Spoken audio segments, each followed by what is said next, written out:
Bueno, voy a intentar explicar brevemente en qué consiste el método de retrocruzamiento o cruzamiento prueba. El retrocruzamiento es un método genético que se puede utilizar para obtener el genotipo de un individuo cuyo fenotipo es dominante y desconocemos el genotipo. Vamos a poner un ejemplo para que se entienda mejor. Aunque el retrocruzamiento suele explicarse como las leyes de Mendel con guisantes, a mí el tema de los guisantes me parece un poco aburrido. Yo lo voy a explicar con estos monigotes de WhatsApp, ¿vale? Supongamos un determinado carácter, un determinado rasgo, por ejemplo, color de pelo. Un determinado rasgo en el cual sabemos que el color de pelo moreno es el carácter dominante y lo denominaremos con una letra A mayúscula, y que el color de pelo rubio es el carácter recesivo, al que denominaremos con una A minúscula. ¿Para qué nos sirve entonces el retrocruzamiento? Nos sirve para averiguar el genotipo de un individuo problema con fenotipo dominante del que desconocemos su genotipo. Es decir, si tenemos un individuo con color moreno, sabemos que tiene el fenotipo dominante porque el moreno domina sobre el rubio.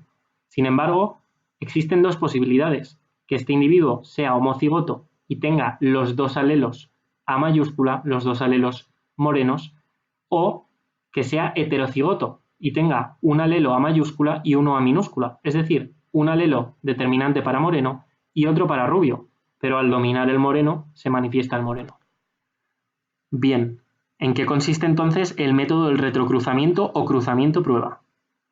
Consiste en que el individuo problema con fenotipo dominante, en este caso el chico moreno con genotipo desconocido, del que precisamente queremos averiguar el genotipo, se cruce con un individuo de fenotipo recesivo, en este caso la chica rubia.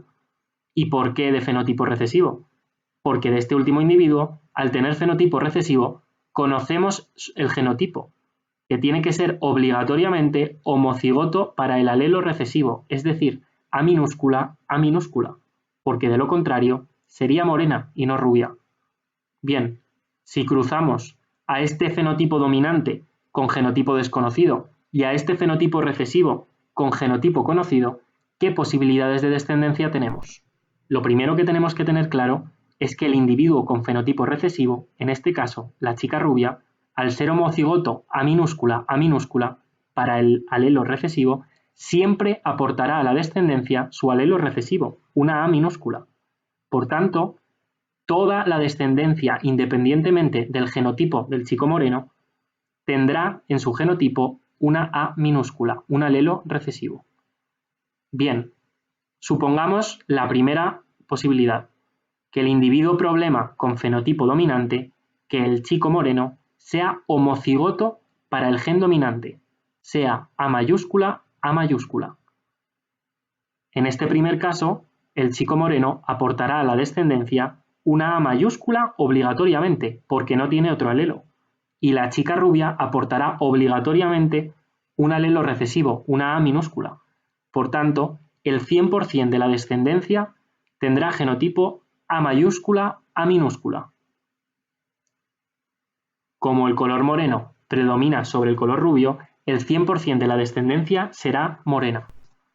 Bien, vayamos ahora al segundo de los escenarios posibles, que el chico moreno sea heterocigoto y contenga un alelo dominante A mayúscula y un alelo recesivo A minúscula. Entonces, el 50% de sus gametos contendrán el gen recesivo y el 50% el gen dominante. Así, el 50% de la descendencia recibirá del padre el gen dominante A mayúscula, mientras que el 50% restante recibirá del padre el alelo recesivo A minúscula.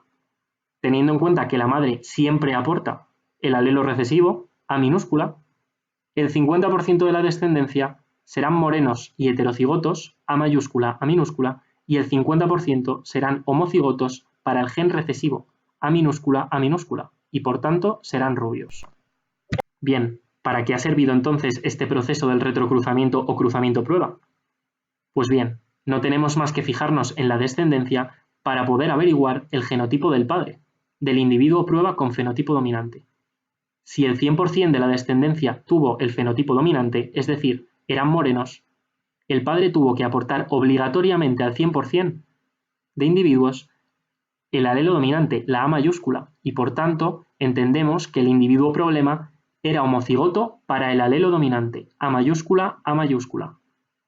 Por el contrario, si el 50% de la descendencia tuvo fenotipo dominante, es decir, eran morenos, y el 50% restante tuvo fenotipo recesivo, es decir, eran rubios, el padre aportó al 50% de la descendencia el alelo dominante, la A mayúscula, y al otro 50% el alelo recesivo, la A minúscula. Luego, el individuo problema tenía que ser obligatoriamente heterocigoto, A mayúscula, A minúscula.